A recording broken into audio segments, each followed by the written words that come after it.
share the stage with such amazing people, and I'm really grateful for Reggie to start out with. So, I think we all manifest and visualize this world that we want to live around us, you know. And we work so hard, checking off all the boxes. And right in the moment when we think we have arrived, at the beginning of something so phenomenally great, life comes crashing down on you. It crashes so hard that it knocks the wind right out of your lungs. I'm no stranger to that situation. What I thought was going to be a cozy December morning in 2023 with my husband and my children huddled up around our breakfast table, planning our holiday, took a complete turn when I had to drive into the emergency room. While our kids slept, unaware that the world was about to shift. 4%. That was enough of medicine gave my husband that day to survive that morning. I went to the doctors, hesitating before speaking, their eyes searching for somebody stable to receive the news that would permanently alter their life. They assumed that I might unravel or collapse or lose all sense of reason. I don't blame them. It's years of conditioning, expectations, and stories we've been told about how women should respond to crises. But some of us, we're built different. We are unlearning everything that taught us to breathe. I stood there with my spine straight, face steady, and remember telling the doctors, all I heard was that 4%. So go in there and give all you've got. I know he's going to survive this. I deeply believed that love could do what statistics could not. Some of you might be wondering what humbug is this woman talking about. When I received the invitation to speak here, I learned that the theme was unraveling the infinite. Exploration of ideas that are boundless, existence, life, and the unseen forces that shape us. Because during the darkest moment of my life, I placed my faith in not in certainty, but in the infinite.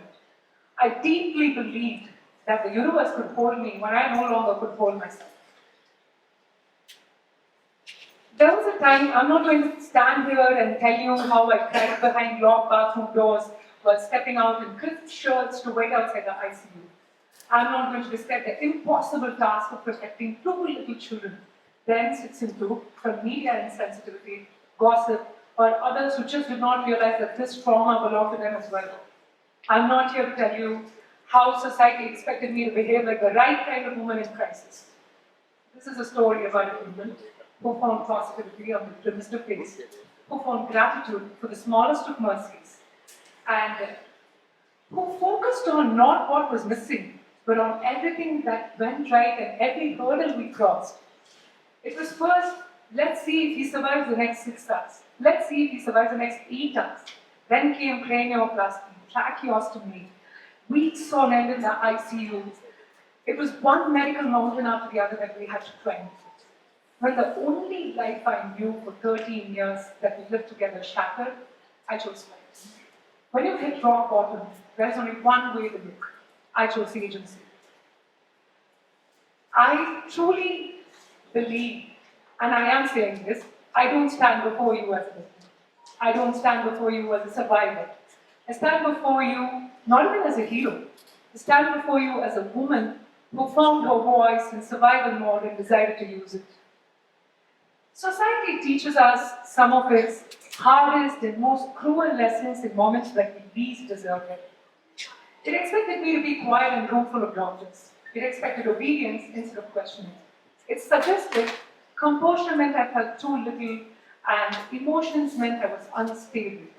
So I unlearned. I put on my blinders, what I lovingly call as white noise blockers, and listened to my inner voice. I anchored myself in stoic wisdom and values passed on by my parents, and believed that if you live your life aligned with your truth, the universe starts to respond. It's okay to be vulnerable. It's okay to have emotions. It's okay not to fit neatly into the boxes that society boxes you with.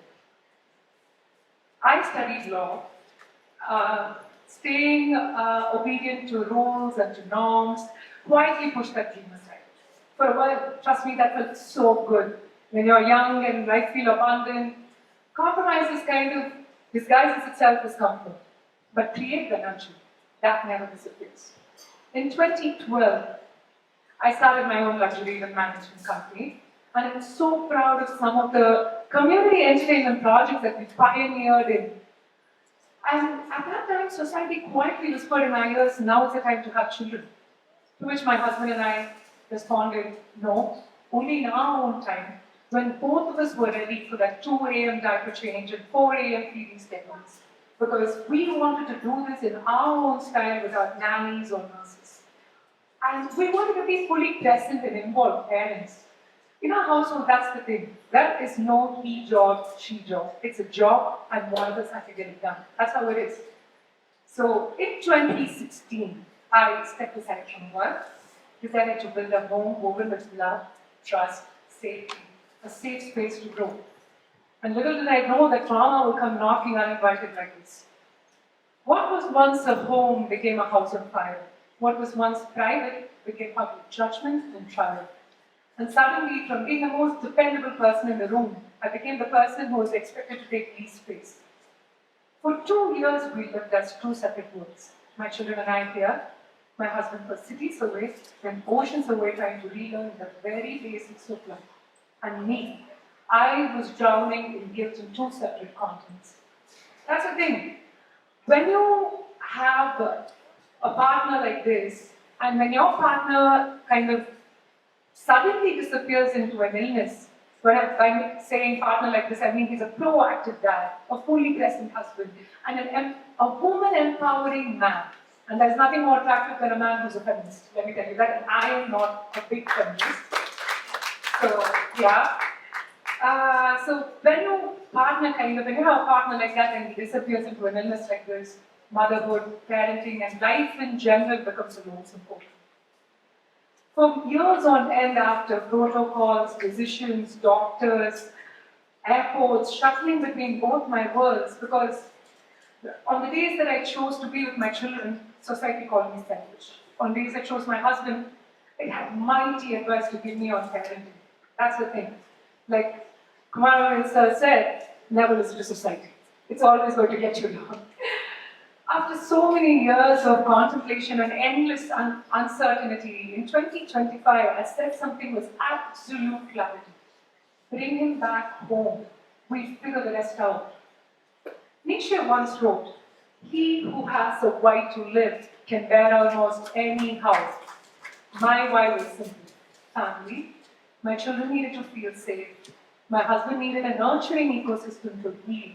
And they all needed a woman who refused to disappear from her own story. Today, my children live in a home where emotions are not embarrassing, where fear has space, healing is normal, questions are allowed, and silence is never demanded. That's the thing. Children, they don't need perfect parents. They need emotionally honest ones. And honesty begins only when others start healing themselves. That brings me to the unexpected place where my healing began.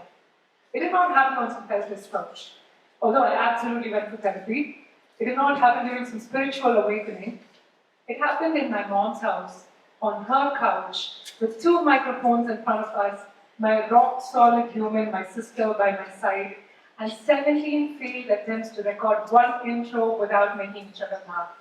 And that's how Two Peas in a Pod was born, and I became a podcaster.